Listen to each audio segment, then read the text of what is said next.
Hey everyone, it's Sam. Welcome to part 1 of our Tamiya 124th Honda NSX build, supplemented with the excellent Zoom On Type R Transkit.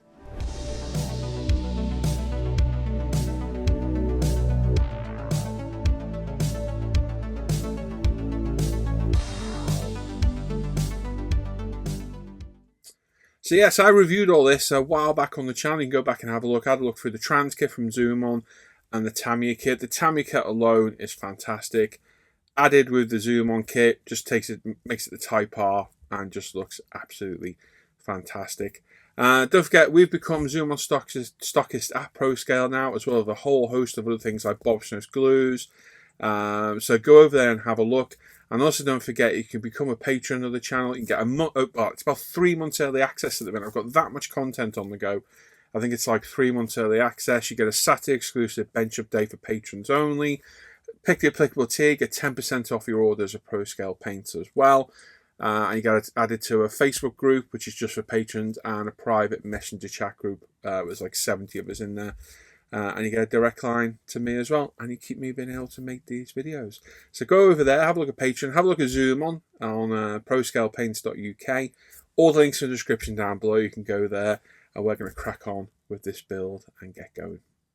Okay then, so welcome to part 1 of our Tamiya 124th Honda NSX video build. So we've got our Tamiya base kit here. We've got our Honda NSX Zoom On Type R Transkit. We've got some Zoom On Japanese number plates, and we've got our chosen colour first, which is currently Honda Championship White, but that might change for the build, as you'll see in a little bit. So myself and Hannah at Pro Scale have become stockists of Zoom On. So we have loads of their Transkits on our site, loads of their aftermarket parts, seat belts, polishing sets, loads of stuff on there. It does sell out really, really fast, so the stock's going in and out all the time.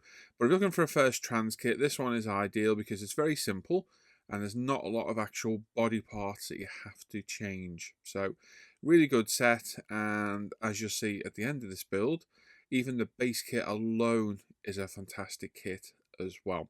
So the base kit you can pick up around £18 to £22 depending on where you buy it from. The Zoom On kit is about £34, £36. And like I say, out of the box, the kit itself is rather nice. And the colour we chose originally is Honda Championship White. That will change later on, as you'll see. And as I say, we've got the Zoom On number plates there as well, which have an embossed P background and a matching decal to go over the top to make that stamped number plate look. Really nice little touch. They look great, and I've added to a few of my models now. So here's probably the biggest part of the resin in the kit, and this is this rear light section, which requires you to cut out the rear light. Now, looking at the real car, once the rear light lens is in, which is painted red, you can't really see it. So in my opinion, it's a little bit pointless, this bit, so I opted not to use it. The wheels are the Type R wheels. They're going to be painted in the same body colour. They look fantastic, as do the tyres. Those iconic seats are in there, which will be painted red. The wheels and tyres, very, very clean, very, very nice. Not the biggest wheels by today's standards, but back then, in the early mid-90s, this car was quite the thing.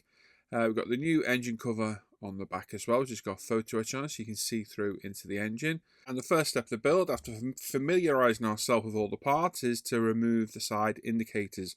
So we've got our Tamiya sprue cutters. We're just going to cut these off as flush as possible, and using some ultimate sanders, we're going to sand these back nice and flush. There are some resin ones in the kit, which are actually quite nice clear resin, so they'll go on later on in the build. So be very careful here, especially using a knife like I am, like an idiot towards myself. I'm just shaving off as much plastic as I can, getting as close to it as possible, and then we'll remove the rest with a sander.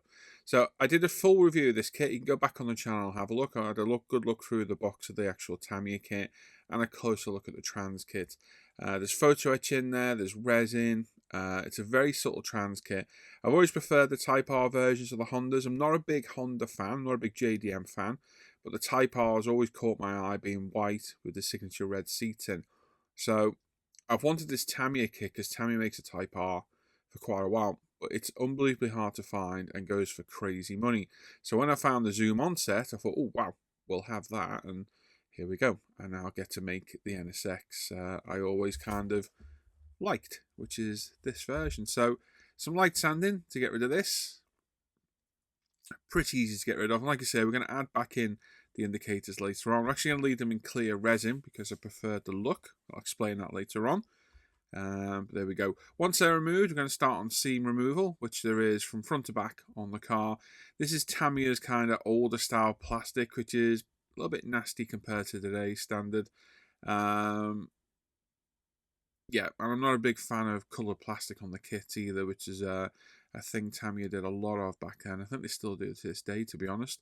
So just have a look around the model, have a careful look for any seams, and remove them gently with your sander of choice. What I'm finding lately, a guide coater primer is proving invaluable lately to spot any areas you may have missed. Once we're done everywhere we think, we've got our old toothbrush, Mr. Mickey Mouse.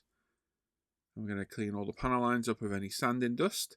Then we'll have a final look around and make sure we haven't missed any seam lines or any slight flaws that may be in the body. Being an older Tamiya kit, they're not as perfect as the new ones. They're still very, very good. And those A-pillars are just screaming to be broken. And yeah, it's quite funny. Quite funny at the end of this. You'll see what happened. But yes, anyway. Right, we've got a Tamiya 2000 grit sponge, and we're going to go around and lightly key all the body. Being a red body, you can see it really well. So we're just taking off the shine of the surface. What that does, it puts thousands of micro abrasions in the plastic, which helps our paint adhere. And it also gets any nasties off the body, any imperfections, any scratches. Yeah, it's a good stage to do, something I always do. Used to use 3000 grit, went down to 2000, and I find it's a bit better. It really is a bit better. So just go around lightly scuffing all the surface area of every nook and cranny. No real pressure. We're not trying to reprofile anything. We're just taking the shine off the plastic. While we're here as well, we're going to fit our headlights. Now, the headlights do operate on this. They will open and close. For me, I'll never ever display them open, so I opted to glue them shut.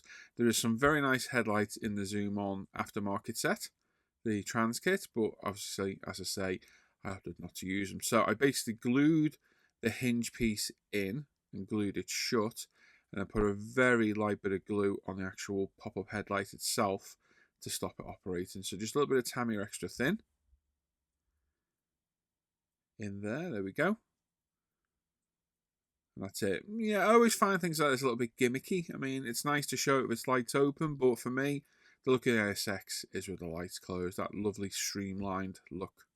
Mirrors, we're going to clean them up as well. Get rid of any seam lines. Tamiya's mirrors, always a bit of a pig for seam lines. And they're some of the most awkward parts to clean up because of the size of them.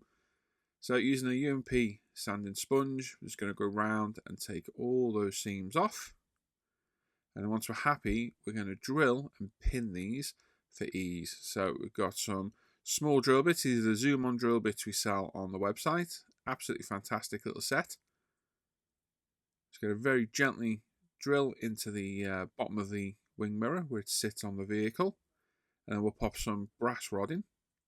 Glue that in place. Make a hole in a location point on the body of the car. I'm a little bit out of focus and a little bit off camera. I do apologise. There we go, pop that in. Bit of CA glue on the end. Nicely focused bottle of CA glue and not the mirror, which is what I would have preferred to be focused. And then my wire cutters, we're just going to snip it off, leaving a little piece of wire exposed. And like I say, we can make a hole on the car body in the place where this needs to go. And when we come to glue these in place later, it makes life a lot easier. Because basically, this is just two flat points you've got to try and glue together later on. Always a bit troublesome and never the strongest, glue point. I always end up knocking them off. So just adding this little bit of wire. It's very good. Like I say, best thing to do is line up the wire with the locating mark on the body. Press it, put a little bit of imprint in, then drill the hole. And as you can see, even without glue, the mirrors can go on. So a little bit of prep on this, but it's getting there. There we go. And then our final stage is going to go around and just get rid of any dust. An important stage is go around with your toothbrush, get rid of any dust, and before you commit to any paint, blow over the model with your airbrush, again, in all those panel lines, all the nooks and crannies, because you don't want any of this dust to stay in there. Nearly broke those A-pillars then, being clumsy. So yeah, toothbrush, very helpful tool. I must have had this toothbrush for about, I don't know, 8 years now. It was my boy's when he was a baby. It's been in here forever. And just a bit of light rescribing on a few of the panels. Not quite as deep as I would have liked, so just a quick rescribe. I think I slipped there and put a scriber mark in the roof, so we'll fix that while we're at it. So yeah, nice little Transkit this. If you're looking for a Transkit to kind of, try out for the first time, this is a good one because there's no real body modifications required unless you put that rear light lens in, which in my opinion is not really worth doing. It's a good introduction into the Transkits. Now, just remember as well, with any photo etch, any resin, just because it's in the set you've bought or it comes with the kit, it doesn't mean you have to use it. This is one way of taking a bit of pressure off yourself. And sometimes some of the parts aren't worth replacing. As I say, I don't think this rear light unit is. Some people will. But you get some photo etch for some parts and you just look at it thinking, it's just not worth changing. The plastic parts, just as good, if not better. So don't feel pressured into changing absolutely everything. This is a neat little tool I got lately. This is a Hasegawa scribing point. This was an idea from my buddy Brandon, and it's ideal for doing around petrol tanks or anything curved because it gets around those corners with ease. Really nice tool. Got this from Plaza Japan. Relatively cheap as well, and a very, very precise tool as well. Really helpful. So thanks for that, Brandon. Another nice tool to the arsenal. There we go. We've got some Pro Scale Paint pre-paint degreaser. We've got our body mounted to our Tamiya stand. We've got some clean kitchen paper. And we've got the rear spoiler there as well. So we're going to go around, and what we're going to do now is degrease the whole body. So we've keyed it for paint. We've got rid of all the dust, all the seam lines. And now this will get rid of any fingerprints, any nasties that may be on that body from the moulding process. And what we're doing here is giving our paint the best preparation we possibly can, because that's the aim of the game here. I want to do the best paint work I possibly can. So clean up your seam lines, clean up your panel lines by rescribing and cleaning the dust out of them, rescribe and degrease the body, and that's it really. You're good to go. You can see I just spot a little bit of flash in the windows. It's a miracle I don't break these A-pillars all the way through this build right until the end, and honestly I couldn't believe it when I did it. I was like, really? But you'll see later on, and you'll see what's about to happen in a minute as well. It was a bit of a calamity, but quite a happy one. So we'll see. So the best thing with our degrease, it's alcohol-based, is to go around the whole model. If it's a very complex model, I'll use a toothbrush to get on nooks and crannies. With things like this, it's not too bad, so I'll just use some kitchen paper, wipe it on all over, go around the whole body, get a dry bit of tissue, and go back and dry it off. Anything else will evaporate. Now, we've got quite a quick fire section here now. We're in the booth, Revolution CR3. This is Tamiya white primer because I thought I've got loads and loads of Tamiya white primer. Let's use some Tamiya white primer for a change. It is perfectly fine under our paint. I've used it a few times now. No problem whatsoever. So yeah, we primed it. We flattened it back. Got it nice and smooth using the Tamiya 3000. Now what I did find was the Tamiya primer took forever to cover the red plastic. And all the way through, I don't know if it was my eyes deceived me, but the white just looked like it had a hint of pink. But I thought, no, it must be me. So I got the Honda Championship White, which was an option colour for this car, and applied the usual several coat to this. And the whole way through, it just kept looking to me like that paintwork was still just a little bit pink.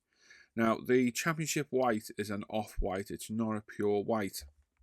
And I wanted that pure white look of the car I found for reference. So I wasn't completely happy with my paint.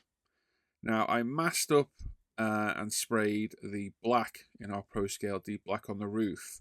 And I had a bit of a problem with a masking tape, and I cut it along the top of the door with my scalpel to remove the masking tape. Now, what I think I did was cut through the paint, because when I unmasked it, I pulled a massive chunk of paint out. It was either that or the Tamiya primer. So I haven't used Tamiya primer in ages, but using Pro Scale, so I was like, crap. So I had a huge chunk of paint out of it. I wasn't completely happy with the white colour. So in an old metal tray, respirator on, booth on, gloves on, toothbrush, Mr. Hobby level and thinner, and about 10 minutes of airbrushing, thinner on it, brushing with the brush, wiping it all off. Yep, we stripped the whole car, and yes, the A-pillars survived. The paint came off just fine with a bit of elbow grease, and yes, we're going to start again. So, Tamiya primer is normally very reliable. I've used it for years. Our paint goes over Tamiya primer, no problem. I've masked Tamiya primer many times, never had an issue.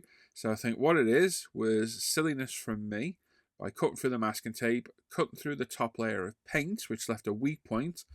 And as I pulled the masking tape, it pulled the paint off with it. So I wasn't happy with the paintwork, I'm not going to lie. So I think stripping it was the best idea. And here we go. After about 10 minutes work and a little bit of leveling thinner, we've got a completely stripped body. The Mr. Hobby leveling thinner has been safe on all the plastic bodies I've used so far.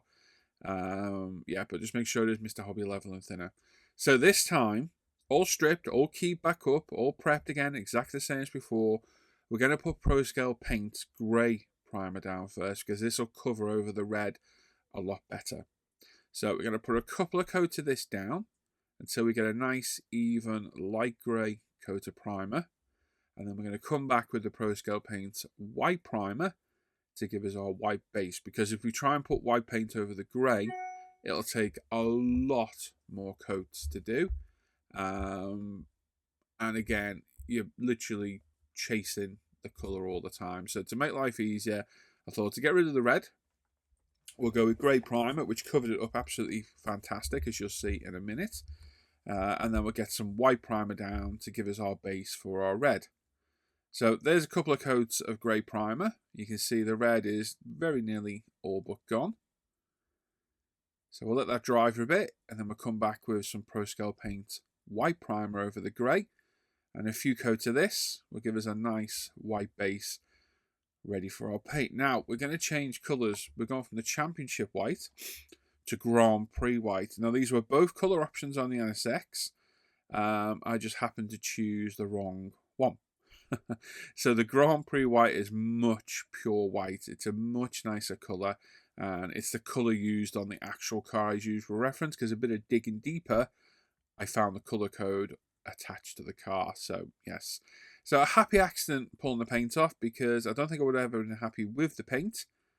And here we are, we're primed. The white primer looks so much whiter, and now we can get our Honda Grand Prix white down. So Iwata Revolution CR3 is what we've used all the way through here. 18 psi. I'm going to put about 7 light coats down, opposing left to right and up and down passes for each coat, allowing about 5 minutes for flash off between each coat. Nice light passes, nothing going on heavy here. White can be a tricky colour to paint, so don't hose it on. There is no benefit in hosing our paint on. You are better doing multiple coats and letting it dry between coats. Trust me, honestly, just let it dry. Be patient. It can take you a bit of a while doing it, but you'll end up with a much better finish. And I'm so happy that I kind of had this happy little accident. And I thought I'd leave it in to show that, number one, that everything goes right for everybody. I do this for a living, and things still go wrong for me. And number two, if you're not happy with stuff, there's always time to change it. Even if I 2K'd this, I could have stripped it right back and it would have been fine. Yeah, it is. If you're not happy with something, change it. And I'm so glad I changed it, because this white is so much brighter. And I had a sneaky suspicion that I think maybe the red would have bled through the white more over time. So blocking it with the grey primer. I believe silver paint is another good one for blocking colours on styrene. But I went with the grey primer, and I will be sticking with ProScale's grey primer now, because I think it chemically attaches itself better to the surface. Tamiya's surface primer is meant to be like a synthetic lacquer paint, whereas ours is pure lacquer paint. So stick with what you know, and I'm going to be sticking with that. Right, panel line time. We're going to give this a dark grey panel line wash. We did do this previously. All this was already done. It was couple of days of wasted time, but in the long run not, because that white is so white now, it looks absolutely beautiful. But yeah, we're back for the second time. Dark grey panel line wash over the body, and you can see the shape of this thing. I've always loved the shape of this NSX. I've always thought it was a beautiful looking car, very underrated, and I would have loved to have owned one. because they are absolutely fantastic.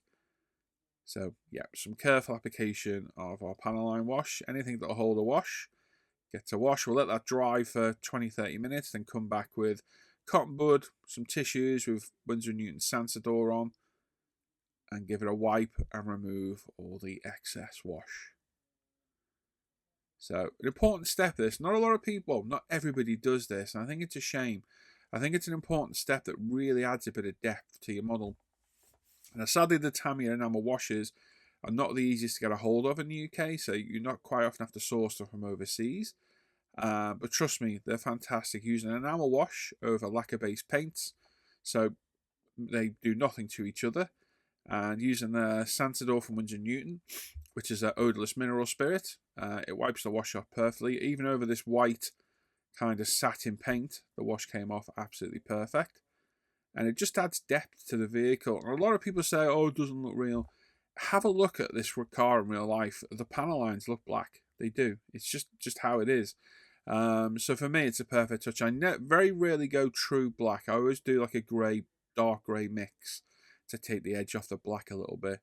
But I think it's a very important step. So if you've not done this step before, try and get yourself some Tamiya panel line wash and just see the difference it makes. Trust me, it's well worth doing. A lot of people do this after 2K. I prefer to do it before because it's locked in then with no issues. Round 2 of masking, and I'm not going to lie, I was kind of bricking it at this point, thinking, oh, for God's sake, please don't pull any more paint off.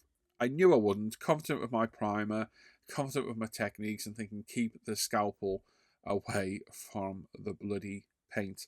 And as you'll see, our A-pillars are still intact, which is fantastic. They are very, very fragile A-pillars. And then using a mixture of Aizu tapes, I think I'm using the 1 and the 2.5 here. We're going to very gently, I repeat, gently mask up all around those windows. And then using some cling film on other masking tape, we're going to infill the larger areas ready for painting. Aizu tape, fantastic tape. I was using Tamiya tape, but lately I've had a few faulty batches of the 1mm. So switch back to the Aizu tape and no problems at all. Pro Scale Deep Black for the roof. A couple of light coats of this. And it really is the deepest black. One of the deepest blacks I've ever seen. If you remember my Ferrari SF90, I used it on the roof of that and it looked absolutely fantastic. And it does on this. Once this car is clear coated, it looks absolutely beautiful. So a couple of light passes of this. Build up nice and slow. And then a very nervous unmasking, very slow and careful. We get it all unmasked without any drama this time at all. But yes, I was kind of thinking, please be okay. I knew it would be. I knew it would. Got all the confidence in the world with my primer. As long as you prep the surface properly, it will stick perfectly. And there we go. So one last touch as well. We've got one decal to go on the bonnet. It's the little red backing for the metal Honda badge. So the metal badge comes with the kit, and it's a self-adhesive badge. This is an actual decal, so I thought I'll put it under the 2K, and that way we know it's fine. My OCD getting in there as well, making sure it's perfectly centered. There we go. Once we're happy, we can get all the moisture out from behind it. Pop some UMP strong decal solution on there to hold it in place.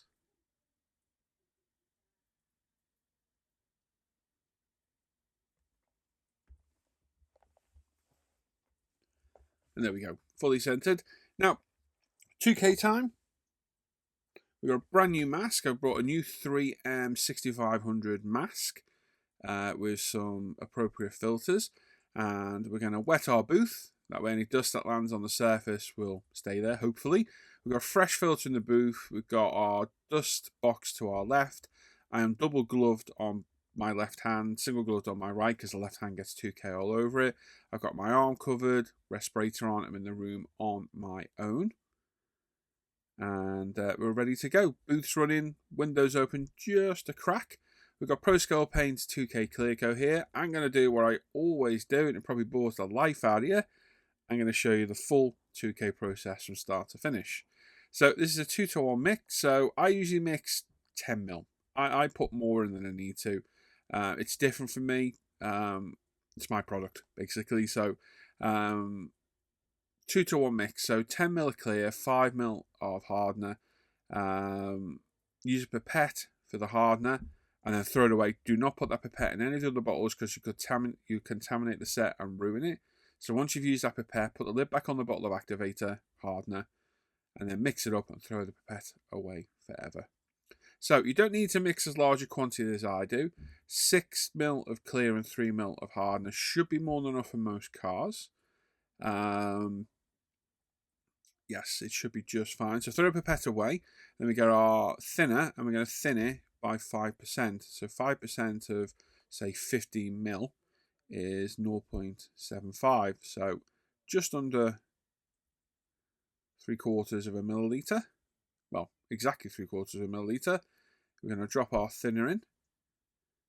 And then using the same pipette we use for our thinner, stir it up, and again, throw that pipette away. So yeah, 2-to-1 mix clear hardener and 5% of thinner for the first 2 coats. Throw that away, and then we're going to get our paint strainer, our 190 micron paint strainer. Again, we sell these over on ProScale. Strain the 2K. And then we're going to dust over our model with our anti-static brush, just to get rid of any dust or nasties that may have landed in there.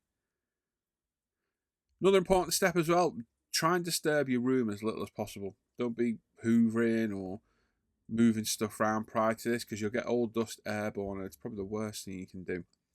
We've got our Iwata CR Revolution now. This is a 0.5 Revolution, loaded up with our 2K. We're at about 20 psi, and we're going to start off by putting down a semi-wet coat. So we're not trying to get our full wet coat, just putting down a nice semi-wet coat, and then we'll give that 5 minutes to flash off and come back for our second coat. So we need to get in all those nooks and crannies, all in around those vents, wheel arches, around the windows, yes, all around the headlights, the lower lights, all around the bottom of the bumper and the sills.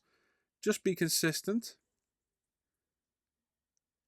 Get the 2K everywhere you think it's needed to be. So this is an important step, this one, because this is going to become our tack coat.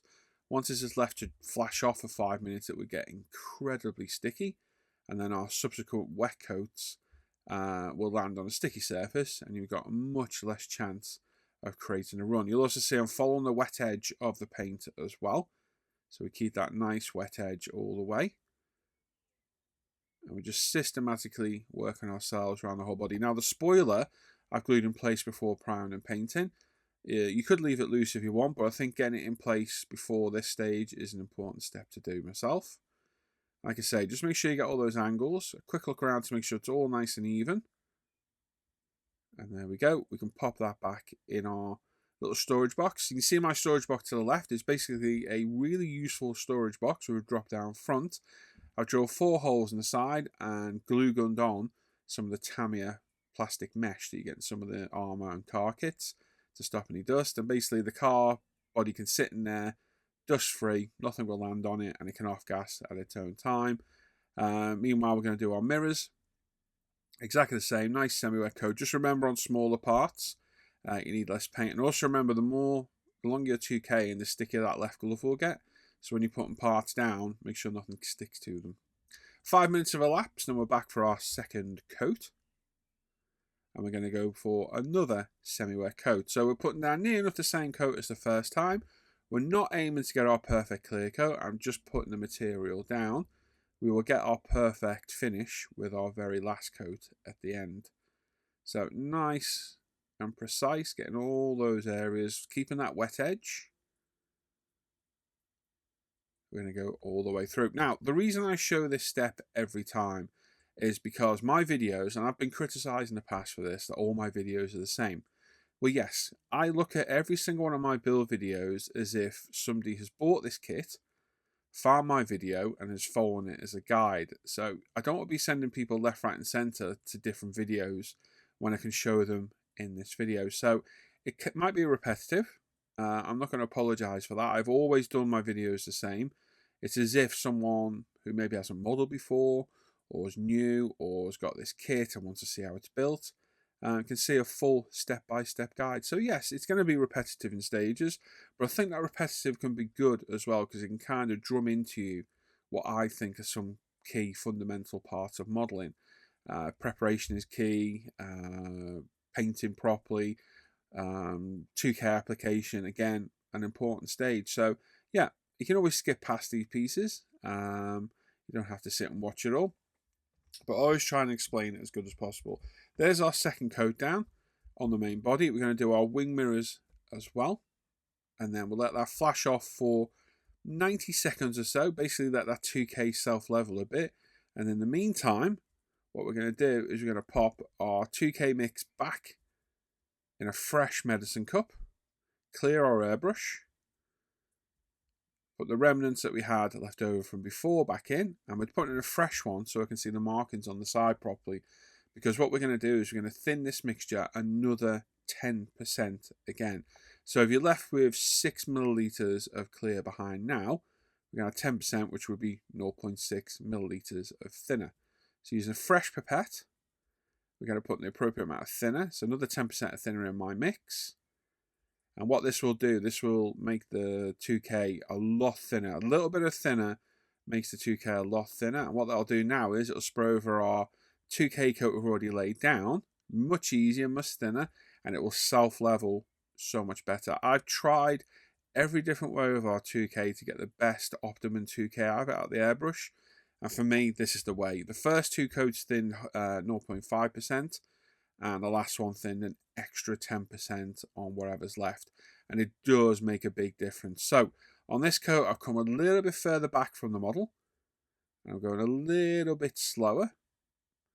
And what we should get now is an absolutely flawless 2K clear coat. Now, don't be afraid of putting a little bit more down than you think. Basically, go over it with another pass, keeping that wet edge, getting all those nooks and crannies. How this looks at the end is how it's going to dry. So if you've got orange peel at the end, it's going to dry with orange peel. And the idea of using 2K is that you get the best possible finish out of the brush. That's the way to use it. So if you have any 2K orange peel, go over it again with the mix. Trust me, go over it again until it's like glass. Now what you can do at this stage, and I'm going to do it in a minute, is get down your clear coat as good as you possibly can. Get rid of all those imperfections and getting a nice glass-like finish. I'll then pop it back in the box for another 90 seconds or so. As it's sat there, the 2K self-levels out and it gets flatter and flatter as it goes. And then we'll have another look again in a minute or so and have a look using the light to our advantage, looking for any orange peel or any imperfections in the clear coat. And if we can't see any, we're done. And if we can see any, a little bit more 2K, which you might see me spray in a second if I see a little area I'm not quite happy with. You can put a little bit more down over the top. So I'm just having a look around. Is everything okay? I'm using the light, using that to look at the reflection of the paint. I'm being very picky today. I think it's because it's white. It's quite difficult to see. I'm just inspecting every square millimeter of that body. And this one turned out really well. The white is super white. The black is super black. And the clear coat out of the airbrush came out absolutely beautiful on this one. So yeah, very picky on that one. I'm having a good look around. So we've cleared out the airbrush very quickly. And it's been sat in there for probably another 2 minutes. And we're just taking it out for one final look before we commit to throwing away our 2K mix. The mirrors we checked as well. I'm happy with that. It's back in the box. And there we go. That's us done for today. We'll be back for part 2 very, very soon. Thanks for watching. As always, you get early access on all these videos becoming a patron down below. And as always, thank you to our huge patrons whose names are all going to flash up on screen at the end of the video. Thanks for watching, everyone. Bye-bye.